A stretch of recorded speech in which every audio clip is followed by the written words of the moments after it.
TV এবং দৈনিক বাংলাদেশ সমাচার পত্রিকার পক্ষ থেকে আমি জসিমউদ্দিন চৌধুরী আজকে এই মুহূর্তে অবস্থান করছি ঢাকা আন্তর্জাতিক বিমানবন্দর ঢাকায়। আপনারা জেনে থাকবেন আমরা অতীত কয়েকবার আপনাদেরকে ঢাকা ময়মনসিংহ মহাসড়কে যানজটের দৃশ্য দেখিয়ে আসছিলাম, কিন্তু আজকে আমরা ঢাকা আন্তর্জাতিক বিমানবন্দর এলাকায় সে একরূপ দেখতে পাচ্ছি। আপনাদেরকে যদি আজকের এই যানজটের দৃশ্যটি দেখাতে যাই তাহলে আপনারা নিশ্চয়ই দেখে থাকবেন। সকাল থেকে রাত 12টা-1টা পর্যন্ত নিয়মিত এভাবে যানজট লেগে থাকে। মানুষ তাদের দিব্যি বিভিন্ন কাজে তারা যখন তাদের কর্তব্য কাজ পালন করার জন্য বিভিন্ন জায়গায় যাওয়ার চেষ্টা করে তখনই এই যানজটে পড়ে ভোগান্তির সৃষ্টি হয়। আমরা অতীত সড়ক বিভাগ এবং প্রশাসনকে এই ধরনের যানজটে পড়ে মানুষের যে ভোগান্তি, সেই ভোগান্তির কথাটা জানিয়ে আসার চেষ্টা করেছিলাম, কিন্তু আমাদের বোধগম্য নয়। কেন আমাদের দিন দিন জ্যাম বেড়ে চলছে, কমার কোনো প্রত্যাশা আমরা দেখতে পাচ্ছি না। আমরা আজকে এই মুহূর্তে বিমানবন্দরে এসে প্রশাসনের দৃষ্টি এবং সড়ক পরিবহনের দৃষ্টিপাত করব। ফিটনেসবিহীন গাড়ি, অটোরিকশা এবং যে কোনো ধরনের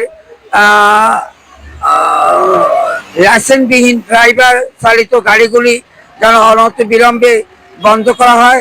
তাতে হয়তো নিশ্চয়ই আপনারা জেনে থাকবেন এই রোডের যানজটের দৃশ্য একটু কমে আসবে বলে আমরা প্রত্যাশা করি। সাধারণ মানুষের যানমালের নিরাপত্তাতে বর্তমান সরকার এবং প্রশাসন সবসময় কাজ করার জন্য প্রস্তুত। সেই প্রস্তুতি হিসেবে যেন অন্ততপক্ষে মানুষের যানমালের নিরাপত্তা দিতে ওনারা সচেষ্ট হন। আপনাদেরকে আরেকটু কথা বলে রাখার চেষ্টা করি।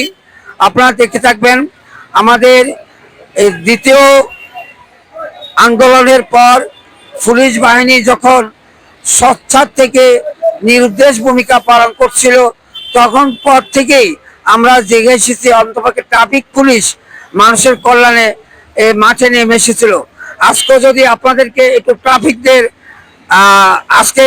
ট্রাফিকদের এই যে বিচরণ, তারা জনসাধারণের পক্ষে জনসাধারণ কল্যাণে যে কাজগুলি করে যাচ্ছে, যদি আপনাদেরকে ট্রাফিকদের এই কাজে সহযোগিতা সম্বন্ধে বলি তাহলে বলতে হয় সকাল থেকে তাদের নির্দিষ্ট যে টাইম আছে, নির্দিষ্ট শিডিউল আছে, শিডিউল মোতাবেক তারা দিব্যি রোডে মানুষের সেবা দান করে যাচ্ছেন।